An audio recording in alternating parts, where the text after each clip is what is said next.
story seemed straightforward. The unarmed security guard approached Stephen Paddock's room on the 32nd floor of the Mandalay Bay Resort and Casino, distracting the gunman and potentially saving lives. With a gunshot wound to his leg, he helped point officers to the gunman's location and stayed behind to evacuate hotel guests. He was hailed a hero by many, even as the story changed twice. Now, the man that many want to honor and who can help bring clarity about the timeline of the shooting has vanished from the public eye, less than 2 weeks since the October 1st massacre, which left 58 people dead and more than 500 others injured. David Hickey, president of the Security, Police, and Fire Professionals of America Union, said it had been 4 days since he last saw Jesus Campos. "We have had no contact with him. Clearly, somebody knows where he is," he said. "We have had no contact with him. Clearly, somebody knows where he is." David Hickey, president of the Security, Police, and Fire Professionals of America Union. Hickey said he was with Campos on Thursday, coordinating a series of interviews that the guard was scheduled to give about the attack. They included appearances on the Sean Hannity Show on Fox, as well as news shows on CNN, CBS, ABC and NBC. Campos was staying in a suite in a Las Vegas hotel, Hickey said. Hickey said he was attending a meeting with MGM representatives in one room of the suite as Campos waited with a security guard, hired by MGM, and another union member in the living room. When the meeting ended about 2 p.m., Hickey said Campos was no longer in the room. "When I got in touch with the other union member, I was told Campos was taken to the Quick Hair Health Clinic," Hickey said.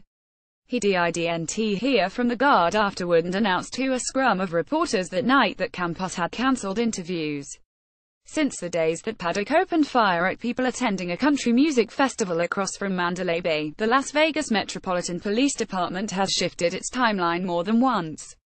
Initially, investigators said that Campos was shot after Paddock opened fire on the Route 91 Harvest Festival concert. Then, Sheriff Joseph Lombardo said Campos was shot at 9:59 p.m., 6 minutes before the concert began. Finally, at a brief news conference last Friday, he said Campos was shot by the gunman at 10:05 p.m. Lombardo's revision on Friday was made a day after MGM Resorts, which owns Mandalay Bay, disputed the department's timeline. In a statement, MGM said the time of 9:59 p.m. came from a hotel report that was created manually and was not accurate. Casino officials said the gunman was firing at concertgoers at the same time as, or within 40 seconds after, Campos reported the gunfire over his radio. Lombardo also said the guard had been investigating an alarm for a door that had been left ajar on the 32nd floor, where the shooting occurred. He also said that Paddock had checked into the hotel on September the 25th, not September 28th, as had been previously reported. The correction raises questions about why it took police 12 minutes to find the gunman's hotel room when officers were already in the building, and why they were searching other rooms when they were told the gunman was on the 32nd floor. According to AC, a former security guard for Mandalay Bay, armed guards routinely patrol the hotel's hallways. Campos was using a device to log in his whereabouts at the casino. The former security guard, who worked there in the early 2000s, questioned Lombardo's statement that Campos was investigating the open-door alarm. "There was no alarm system for open doors when I was there," he said, speaking on the condition of anonymity because he was not allowed to discuss security issues. "You know how often people would have to call hotel guests if that was the case." One of Campos' co-workers wasn't surprised by his actions. She hopes Campos emerges and talks to the public so that people can honor him for his bravery. "He was always in the middle of what was going down," said the co-worker, who spoke on the condition of anonymity because of concerns she would lose her job. "He's humble and so charming," she added. Campos had been living in a quiet residential neighborhood in northern Las Vegas.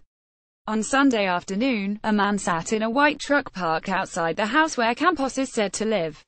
The license plate on his truck was hidden with a white towel. He said he had been hired to guard the house and prevent the news media from entering the property. He declined to say who had hired him. 3 no trespassing signs clung to the fence and a house, with a warning to reporters no media on property. Neighbors, startled by the sight of the man sitting in his truck, said they didn't notice him until last week. "I was going to call police," said Alejandra Andrea, a neighbor who lives across the street. Friends, co-workers and neighbors who know Campos described him as a private person. Still, Jamie Ruano, Campos' neighbor, also wondered why the security guard has apparently disappeared. "He's a hero," Ruano said, "and nobody knows where he is. Also, most of the injured in Las Vegas have left the hospital and gone home. But one still wonders when she will. They were in love. He was planning to propose." How the Las Vegas shooting tore this couple apart. Las Vegas gunman targeted police responding to his shooting rampage. Investigation now shows